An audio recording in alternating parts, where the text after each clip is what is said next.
Okay, in this video we're going to look at alcohols and carboxylic acids as Bronsted acids. Both alcohols and carboxylic acids can donate protons and act as weak Bronsted acids. We see them a lot as functional groups in biochemistry and in organic chemistry, acting as weak acids and weak bases, accepting and donating protons, and they can be very important in biochemical reactions. Let's start by looking at ethanol. How can ethanol act as a Bronsted acid? Well, it's pretty simple, right? The proton that's going to be lost is attached to the oxygen, and so we can write out this reaction in a straightforward way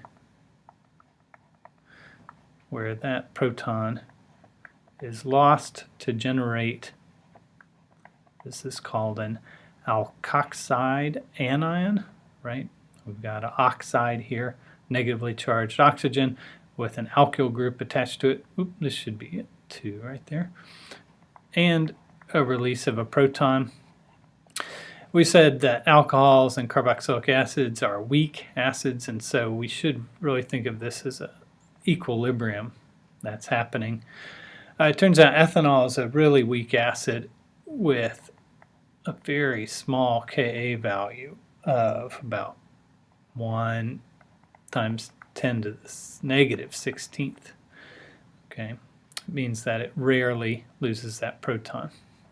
Now carboxylic acids, on the other hand, here's our acetic acid again, are better acids, right? That's why we call them carboxylic acids as a functional group, and we can draw out the reaction and try to figure out why the carboxylic acid functional group is more acidic than the alcohol functional group. Just like the alcohol, this carboxylic acid, whoops, let me see, is going to lose that proton, but it has a carbonyl group there. And if we look at the Ka for this acetic acid, it's, many orders of magnitude greater than that for the alcohol. Now, this is a little messy, but we might be able to try to figure out the scientific foundation. Why is this carboxylic acid such a better acid than the alcohol here? They have similar numbers of carbons, they've got similar size. What is it about the carboxylic acid functional group that makes it so much more acidic? Now, one way to try to predict acidity of a particular molecule is not really to look at that molecule, but look at the conjugate base that would form if that molecule acted as an acid. In both of these cases, we've got a negatively charged conjugate base, and so a question to ask is, which of these conjugate bases is more stable? If the conjugate base is more stable, that means you'll be able to have a higher concentration of that conjugate base. If there's a higher concentration, it means that this is acting as a better acid. More product leads to a greater Ka, which means that you have a stronger acid. So both of these are negatively charged molecules. This one, we can imagine, how could you stabilize that negative charge? Well, there's no really great way to stabilize that negative charge. We've talked about stabilizing charges through inductive effects or through resonance effects. There's really no electronegative atom here that might pull electron density from this oxygen and distribute it throughout the molecule. And there's no possible resonance structures available for this negative charge. This carboxylate anion, on the other hand, can be stabilized partially through inductive effects. You do have this electronegative oxygen in the carbonyl that's not in the alcohol. Perhaps through inductive effects, it's drawing electron density from this negatively charged oxygen through sigma bonds, sharing it throughout the molecule. But really the more powerful way to distribute this negative charge is through resonance effects, and you may have seen this already. There is a resonance structure that can be drawn for this anion, where these electrons form a new double bond between this carbon and the oxygen. These electrons come out to form a negative charge on the other oxygen. So the nasty negative charge in our conjugate base can be shared through resonance through the molecule. That stabilizes this conjugate base, leading to a higher concentration of this product, which is reflected in this higher Ka value, making this carboxylic acid a better acid than ethanol. Okay, now what I want to do now is do a little bit more math. Let's take this acetic acid and try to use what we've known about pH and pKa in order to solve a problem about the concentration of acetic acid in a particular pH environment. So let's get rid of some of this. Let's do that. Okay. And let's try to answer this question. So what original concentration of acetic acid is necessary to generate a solution with a pH of 2.25? Now, whenever dealing with any chemistry problem, really, if you have a reaction, it's a good idea to draw out that reaction. Okay, so here we know that our acetic acid is going to dissociate if it's going to act as an acid to form its anion and H+. Okay. We need to know the concentration of this that we're starting with.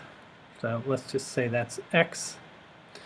And let's say we're going to, somehow have to know the concentrations of these things at equilibrium.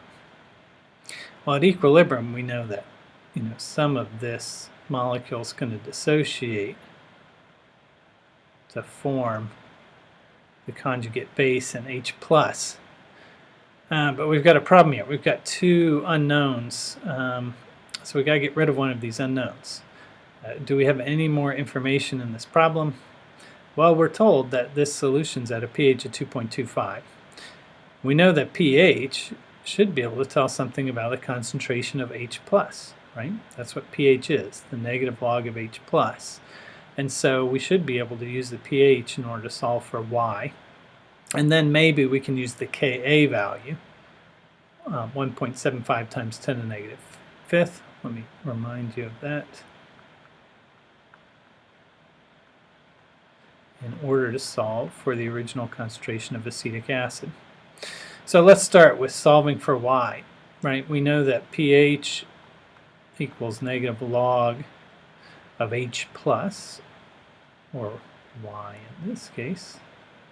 So how can you take a pH and go backwards to solve for H+? Okay, let's go to our calculator and try to illustrate that.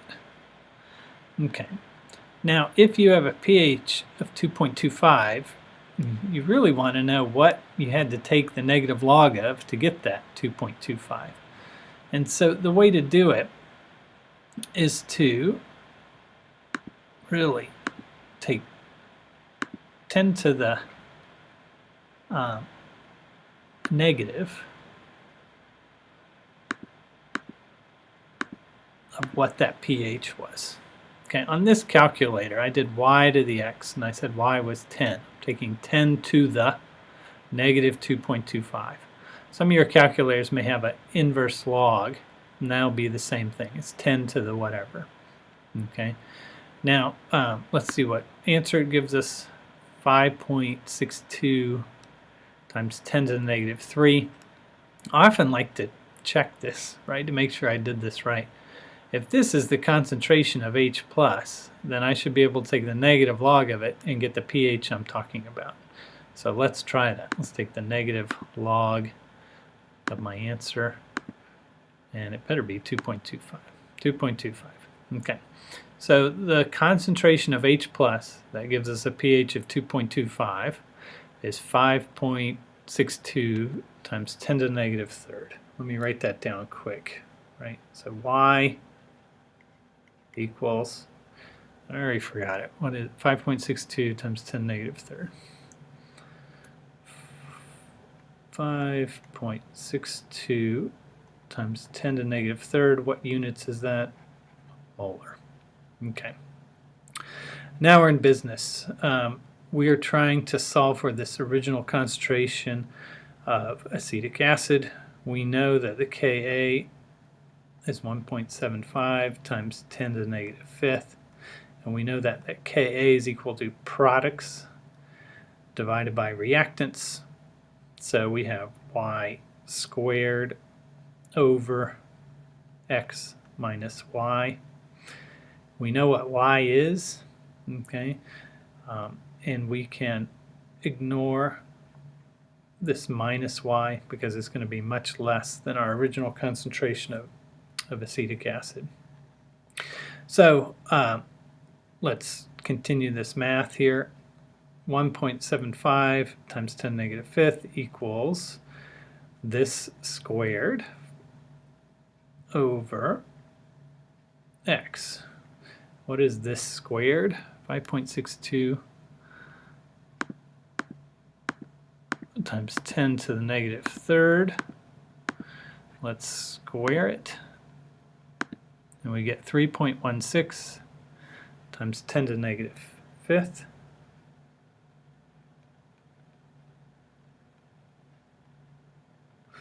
Okay, we'll do some cross multiplying.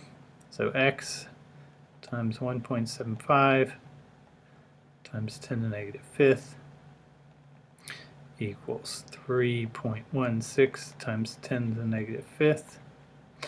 We're going to divide by 1.75 times 10 to the negative fifth, and we'll get an answer, right? This divided by what? 1.75 times 10 to the negative fifth.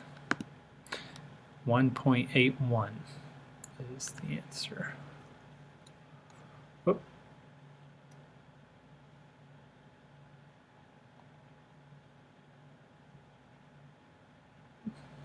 Molar.